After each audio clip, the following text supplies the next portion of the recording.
friends. Ayan, late na ako sa school. Ano ba yan? Akala ko hindi pa ngayon ang pasukan. Oh my God, ang layo ko pa pala.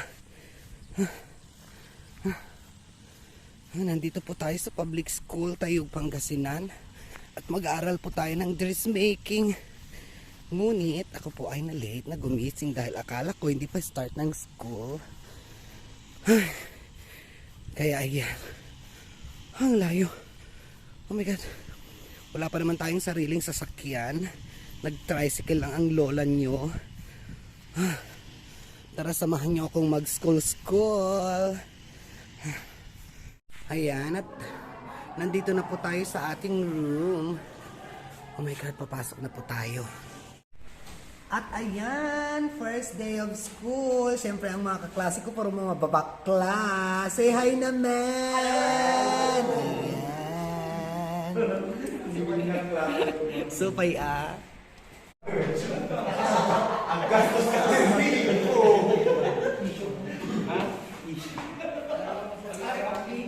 Next one na po. Look at the divisory ni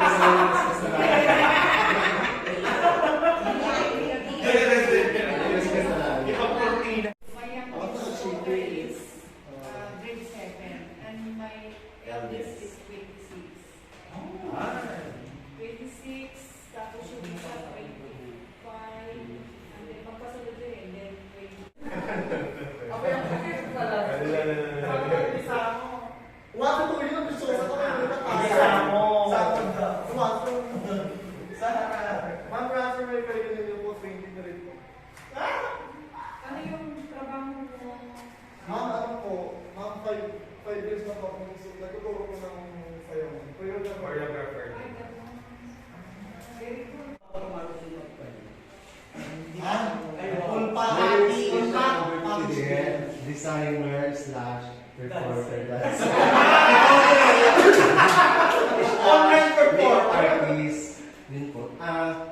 Nag-aral na po ako ng fashion and design at saka ng dressmaking pero hindi ko natapos.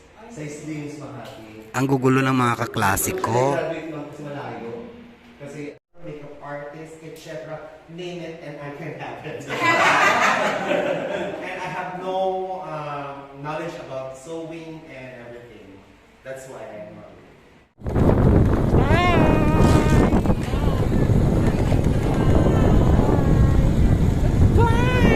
Ayan, uwian na po. Tapos na po ang school.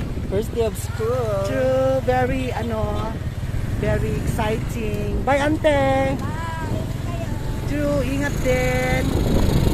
Ayan, samahan niyo na naman po kami tomorrow. Bye-bye. Thank you for watching. Please click subscribe, like, and comment. God bless us all.